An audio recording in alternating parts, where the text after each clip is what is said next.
Hello, నేను doctor Indrani, IVF consultant at Hegde fertility centre, Suchitra branch. So ఇప్పుడు మనం ప్రీ జెనెటిక్ టెస్టింగ్ అంటే ఏంటి? సో ప్రీ జెనెటిక్ టెస్టింగ్ అంటే ఐవీఎఫ్ ట్రీట్మెంట్ ద్వారా తయారైన ఎంబ్రియోస్కి ఏమన్నా జెనెటిక్ ప్రాబ్లం అంటే జన్యుపరమైన ఏమన్నా ప్రాబ్లమ్స్ ఉన్నాయా లేదా తెలుసుకొని ఆ లేని ఎంబ్రియోస్ని మనం యూట్రస్ లోపల ట్రాన్స్ఫర్ చేస్తాం.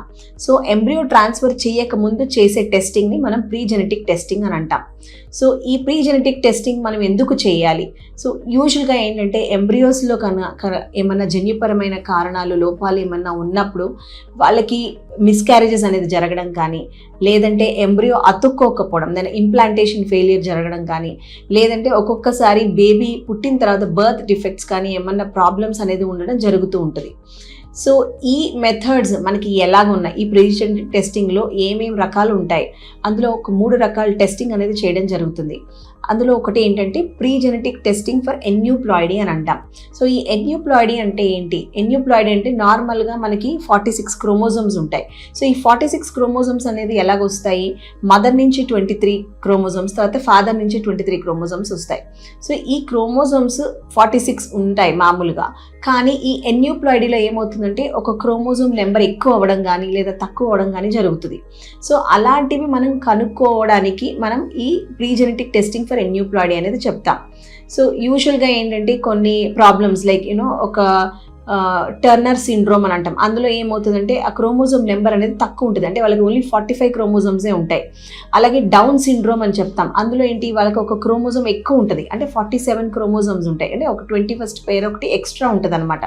సో వీటి వల్ల ఏంటంటే డెఫినెట్లీ మిస్క్యారేజ్ కావడం కానీ, లేదంటే ఇంప్లాంటేషన్ అంటే అతుక్కోకపోవడం, ఇలాంటివన్నీ జరుగుతూ ఉంటాయి. సో ఈ ప్రీ జెనెటిక్ టెస్టింగ్ ఫర్ ఎన్యూప్లాయిడీ అనేది ఎవరికి చేయాలి? సో యూజువల్గా ఏంటంటే మనకి అదే పాస్ట్ హిస్టరీ, వాళ్ళకి ఒకసారి మిస్క్యారేజ్ అయింది, ఆ మిస్క్యారేజ్లో ఆ ప్రోడక్ట్స్ మీద వాళ్ళు టెస్టింగ్ చేసినప్పుడు ఎన్యూప్లాయిడీ వచ్చింది అని అన్నారనుకోండి, అలాంటి వాళ్ళకి మళ్ళీ చేసేటప్పుడు వాళ్ళకి ట్రీట్మెంట్ పరంగా ఐవీఎఫ్ ద్వారా వాళ్ళ ఎంబ్రియో మీద టెస్ట్ చేసుకొని ఎన్యూప్లాయిడీ ప్రాబ్లం ఉందా లేదా అని చెక్ చేయొచ్చు. అలాగనే ఆల్రెడీ మన దగ్గరికి ఒక కపుల్ వచ్చారు, వాళ్ళకి ఆల్రెడీ పాస్ట్లో 2 మిస్క్యారేజెస్ అయ్యాయి. సో మళ్ళీ వాళ్ళకి మిస్క్యారేజ్ కాకుండా చూడడానికి ఆ టెస్టింగ్ అనేది చేయొచ్చు. అలాగనే ఉమెన్, మెయిన్గా ఫీమేల్ ఏజ్ కనుక మోర్ దెన్ 35 years ఉన్నప్పుడు ఈ ఎన్యూప్లాయిడీ రిస్క్ అనేది ఎక్కువ అవుతూ ఉంటుంది అనమాట. సో 40 years వచ్చేటప్పటికి వాళ్ళకి ఈ ఎన్యూప్లాయిడీతో ఉన్న ఎంబ్రియోస్ ఉండేది ఆల్మోస్ట్ ఒక 45 to 50% ఎంబ్రియోస్ వరకు ఈ ఎన్యూప్లాయిడీతో ఉన్నవే ఎక్కువ ఉంటాయి. సో అవన్నీ తప్పించాలి అని అన్నప్పుడు మనము ఈ టెస్టింగ్ అనేది చేసుకోవచ్చు.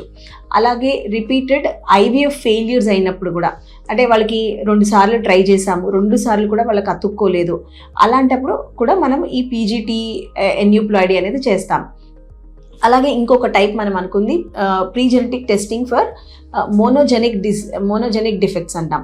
అంటే ఏంటంటే సింగిల్ జీన్ డిఫెక్ట్స్ అని అంటాం. అంటే ఏంటంటే కొంతమందికి ఆల్రెడీ వాళ్ళ పేరెంట్స్లో ఏమైనా జీన్ ప్రాబ్లం ఉండొచ్చు, లేదా ఫ్యామిలీ హిస్టరీలో ఏమైనా జన్యుపరమైన ప్రాబ్లమ్స్ ఉండొచ్చు, లేదా వాళ్ళకి ఆల్రెడీ ఫస్ట్ బేబీ ఎవరైనా పుట్టి ఉంటే వాళ్ళల్లో ఏమైనా జెనెటిక్ ప్రాబ్లమ్స్ తెలిసాయి అనుకోండి.